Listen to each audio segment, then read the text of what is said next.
Hi, this is Komal Chaudhary and I welcome to all at the YouTube channel GS365 and आज का session current affairs का रहने वाला है। जैसा कि आप देख पा रहे होंगे, हम करंट अफेयर के साथ साथ स्टैटिक भी कवर करते हैं, यानी कि हिस्ट्री को पार्ट जो स्टैटिक रूप से आपको पता होना चाहिए एग्जाम के पॉइंट ऑफ व्यू से विद द न्यूज़। तो स्टार्ट करते हैं। आज का फर्स्ट न्यूज़ क्या रहेगा? फर्स्ट न्यूज़ है हमारा कि विमान दुर्घटना जांच ब्यूरो ने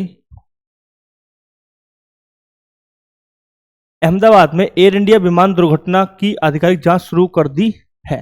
ठीक है, तो आप सभी को पता होगा अभी एक दुर्घटना हुई थी, बहुत ही दुखद दुर्घटना थी, जहां पर पूरा का पूरा प्लेन ही क्रैश हो गया है और सारा स्टाफ एंड पैसेंजर सभी लोग, मतलब कोई भी एक पर्सन है जो जिंदा अभी हैं, उनकी पहचान विश्वास कुमार रमेश के रूप में की गई है। ठीक है, तो न्यूज़ तो दुखद है, बट इसमें हम क्या अपने एग्जाम के पॉइंट देख सकते हैं, वो उस पॉइंट से हम समझेंगे, उस चीज़ को अलग रखते हुए कि एक दुखद घटना हुई है। ठीक है, सो पहली चीज, पूरा प्लेन क्रैश हुआ है, यात्री और स्टाफ सब खत्म हुए हैं, एक पर्सन बचे हैं अपवाद स्वरूप, एक्सेप्शन, तो वो नाम हमें पता होना चाहिए, क्या है? विश्वास कुमार रमेश। ठीक है, दूसरा एक और चीज है न्यूज में है मेडे कॉल।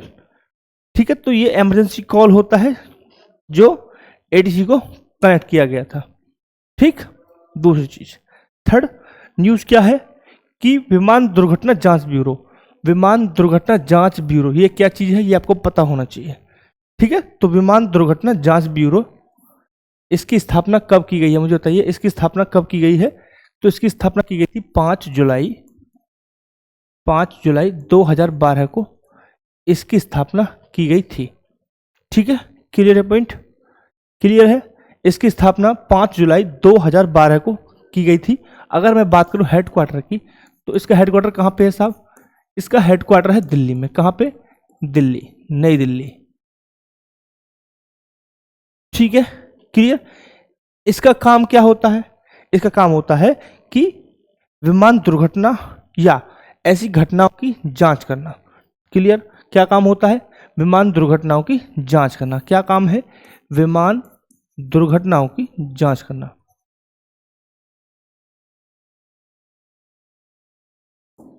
विमान दुर्घटना एवं घटनाओं की जांच।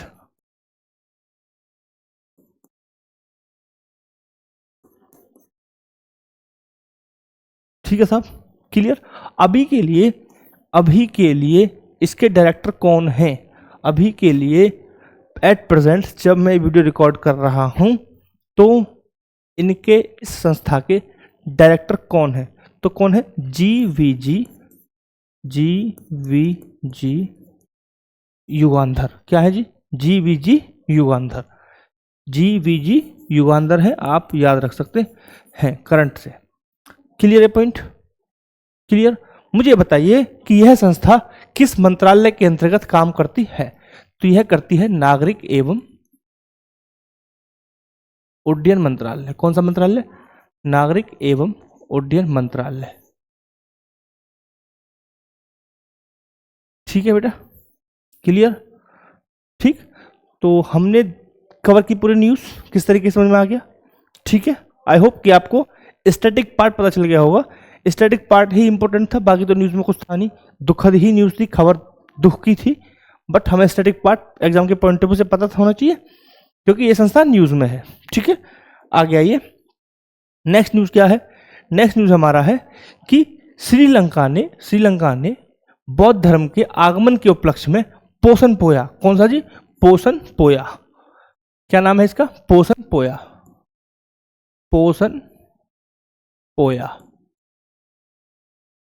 पोया सेलिब्रेट किया है।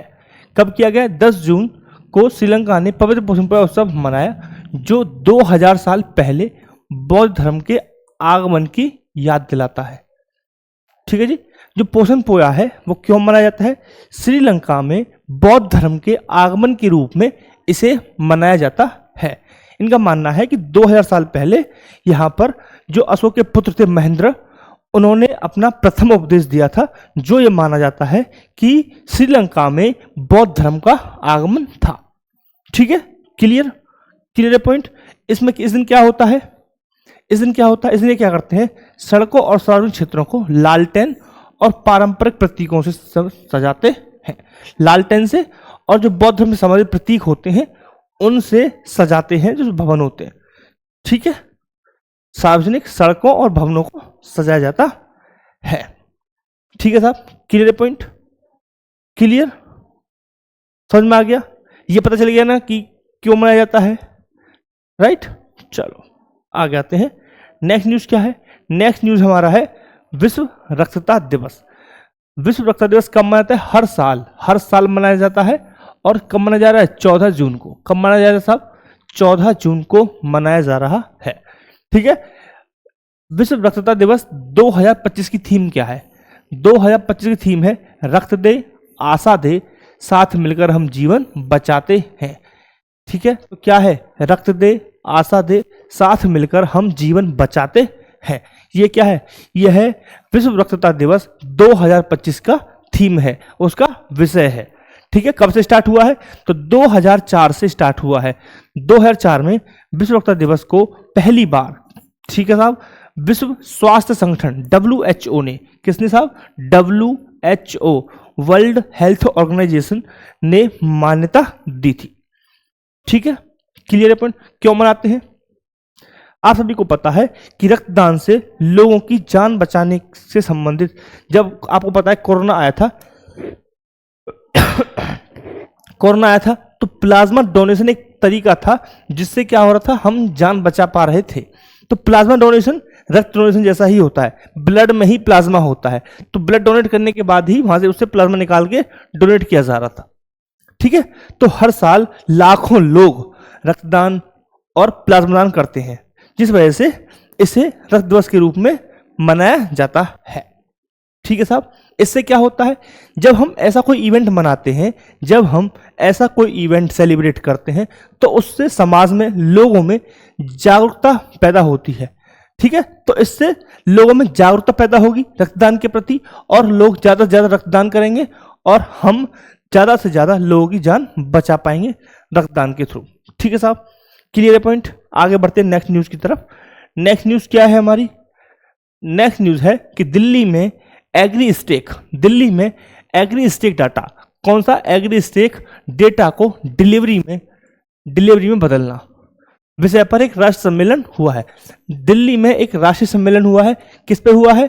कि जो एग्री स्टेक डेटा होता है उसे अब डिलीवर करना है। ठीक है, डेटा को डिलीवर करना है, एक मंच के रूप में डेटा को प्रयोग करना है। ठीक है, तो कृषि मंत्रालय क्या कर रहा है? कृषि एवं किसान कल्याण मंत्रालय ने आज नई दिल्ली में, कहाँ हुआ है इवेंट? नई दिल्ली में डेटा डिलीवरी में बदलना के विषय पर राष्ट्रीय सम्मेलन का आयोजन किया। तो इस इवेंट का आयोजन किसने किया है? कृषि एवं किसान कल्याण मंत्रालय ने इस इवेंट का आयोजन किया। इस इवेंट में आप देखेंगे कि केंद्र और राज्यों से संबंधित जो भी हितधारक होंगे, किससे संबंधित? डिजिटल कृषि मिशन से संबंधित। किससे संबंधित? डिजिटल कृषि मिशन से संबंधित जो भी हितधारक होंगे वो सब इसमें शामिल थे। ठीक है, क्लियर? अब वो क्यों शामिल थे? क्या उद्देश्य के साथ? कि डिजिटल कृषि मिशन के तहत जो स्टेक है उसके क्रियान्वयन से संबंधित, ठीक है, उसके प्रगति की बात करें, चाहे हम चैलेंजेस की बात करें, चाहे फ्यूचर की बात करें, उन सबके विचार विमर्श के लिए एक मंच के रूप में इस इवेंट को प्रयोग किया गया। ठीक है, क्लियर? और उससे संबंधित जो वरिष्ठ अधिकारी थे उन्होंने क्या किया? आपस में विचार विमर्श किया होगा, तभी तो उनको शामिल किया गया। ठीक है, क्लियर है पॉइंट? क्लियर है? ठीक, अभी हो सकता है न्यूज आपकी समझ में नहीं आ रही हो, आई डैम श्योर कुछ चीजें आपकी समझ से नहीं आ रही होंगी, ऊपर से निकल जा रही होंगी, क्योंकि हो सकता है कि कुछ बच्चे एज्यूम ना कर पाए कि क्वेश्चन किस तरीके से एग्जाम में आएगा। बट नेक्स्ट वीक जब संडे आएगा, मैं पूरे वीक का MCQ सेशन रखूंगा, ताकि फुल 7 डेज जो भी हमने पढ़ा है उससे संबंधित करंट अफेयर्स के क्वेश्चन किस तरीके से आपके सामने आ सकते हैं, देन आप देख लेना कि आपका थोड़ा सा दिमाग हिल न जाए। ठीक है, सो अभी सिर्फ न्यूज पढ़ लीजिए, एमसीक्यू सब मैं देख लूंगा। नेक्स्ट पर आइए। नेक्स्ट न्यूज क्या है? नेक्स्ट न्यूज ये है कि आरबीआई द्वारा जारी पुनर्खरीद में मजबूत मांग हमें देखने को मिली है और अधिसूचित राशि से दुगनी राशि की बोलियां प्राप्त हुई हैं। अभी क्या हुआ है कि आरबीआई ने जो करंट फाइनेंशियल ईयर चल रहा है इसमें बायबैक नीलामी आयोजित की थी। ठीक है, बायबैक नीलामी क्या होती है कि जब सेंट्रल बैंक मार्केट में पैसा डालता है तो उससे पहले वह अपनी सिक्योरिटीज को बाय करता है, खरीद लेता है वापस। आप इसे दूसरे एग्जांपल से समझ सकते हैं। सपोज मेरे पास गाड़ी थी, मैंने अपनी गाड़ी किसी को बेच दी और पैसे ले लिए। ठीक है, क्लियर? मैंने गाड़ी बेच दी और पैसे ले लिए। ठीक है, मैंने क्या किया, वापस मेरे पास पैसे आ गए और मैंने उसको क्या, भाई मेरी तो गाड़ी मुझे वापस दे दे, अपने पैसे ले ले। तो मैंने क्या किया, कुछ पैसे ब्याज वगैरह लगा के उसको पैसे दे दिए, अपनी गाड़ी वापस ले ली। तो क्या हुआ, मैंने जो बाय बैक कर ली, अपना प्रोडक्ट ही वापस से दोबारा से खरीद लिया। इस तरीके से आरबीआई करता है कि अपनी जो सिक्योरिटीज होती हैं, जो उसके प्रभूति होती हैं, सिक्योरिटीज होती हैं, उनको वो वापस से खरीद लेता है और मार्केट में पैसा फ्लो कर देता है। इसे बोलते हैं बाय बैक। ठीक है साहब, क्लियर? तो आरबीआई ने बाय बैक नीलामी लागू की थी, बोली लगाई, तो दूसरी बार ऐसा किया गया। तो आरबीआई की अधिसूचित बोली थी 26,000 करोड़ रुपए की, 26,000 करोड़ रुपए की अधिसूचित बोली थी सॉरी, जिसके मुकाबले में उसे 53,031 करोड़ रुपए की बोली प्राप्त हुई। क्लियर? ठीक है साहब, ये न्यूज थी, आपको पता चल गया बायबैक क्या होता है। ठीक है, आइए नेक्स्ट न्यूज क्या है? नेक्स्ट न्यूज हमारा है कि आयकर विभाग ने क्रिप्टो परिसंपत्तियों से कर चोरी की जांच स्टार्ट कर दी है। आयकर विभाग अब क्रिप्टो जो परिसंपत्ति होती है, क्रिप्टो करेंसी, क्रिप्टो जो संपत्ति होती है, उसकी चोरी के लिए जांच प्रारंभ कर दी है। अब पॉइंट आता है क्रिप्टो क्या होता है। क्रिप्टो एक कॉन्सेप्ट है जो चेन बेस्ड होता है, जिसे कोई रेगुलेट नहीं करता है कि क्या सोर्स है, किस तरीके से आ रहा है, कैसे जा रहा है। ठीक है, तो लेने वाले को पता होता है मेरे पास आ रहा है और मेरे को पेमेंट करना है, यानी कि चेन बेस्ड होती है, प्राइवेसी बहुत ज्यादा होती है। ठीक है, क्लियर? इंडिविजुअल यूज करता है और कोई सेंट्रल अथॉरिटी के किसी के पास इसका एक्सेस नहीं होता है। ठीक है साहब, चेन बेस्ड होती है। तो सरकार ने क्या कर दिया है कि क्रिप्टो करेंसी को अब क्रिप्टो करेंसी नहीं, क्रिप्टो करेंसी एक अलग चीज है, लेकिन वही क्रिप्टो है।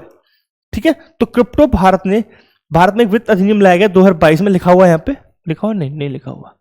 ठीक है, सुन लो। तो 2022 में अधिनियम लाया गया और आयकर विभाग अधिनियम 1961, उसमें एक धारा डाली गई 115 BH।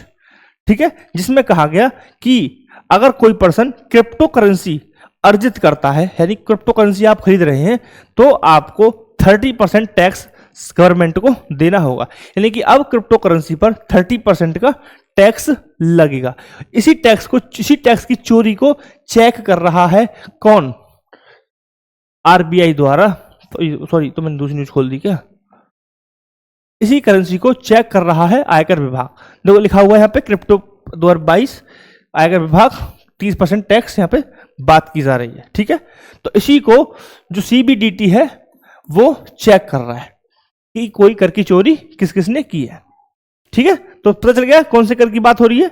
जो क्रिप्टो भारत वित्त अधिनियम 2022 तथा आयकर अधिनियम 1961 के तहत डाला गया है 30%, इसकी बात हो रही है। जिसने चोरी की है उसकी जांच की जा रही है यहाँ पर। ठीक है साहब, आइए नेक्स्ट न्यूज की तरफ बढ़ते हैं। नेक्स्ट न्यूज क्या है? नेक्स्ट न्यूज हमारा है ईरान और इजराइल को भारतीय चाय व्यापार में संभावित रुकावट की चिंता है। आप सभी को पता है इजराइल और ईरान का डायरेक्ट वॉर अभी चालू है, स्टार्ट हो गया। ठीक है, कि अभी कितने दिन चलेगा, क्या सीन होने वाला है, वो भी भविष्य के गर्भ में है। ठीक है, वो देखेंगे बाद में, बट उससे क्या फर्क पड़ने वाला है ये हमें समझना है। ठीक, अभी हमारा कॉल किसका है? हमारा कॉल है चाय व्यापार से संबंधित। ठीक है, वो एक अलग चीज है। जैसे कि लाल सागर, सुएज नहर, इन सब पे अभी वो हॉल्ट की बात कर रहा है। ईरान ने कह दिया कि हम स्ट्रेट ऑफ हार्मज को रोक देंगे, है ना, वो सब भी अलग सिनेरियो हो गया। बट अभी हम चाय की बात कर रहे हैं।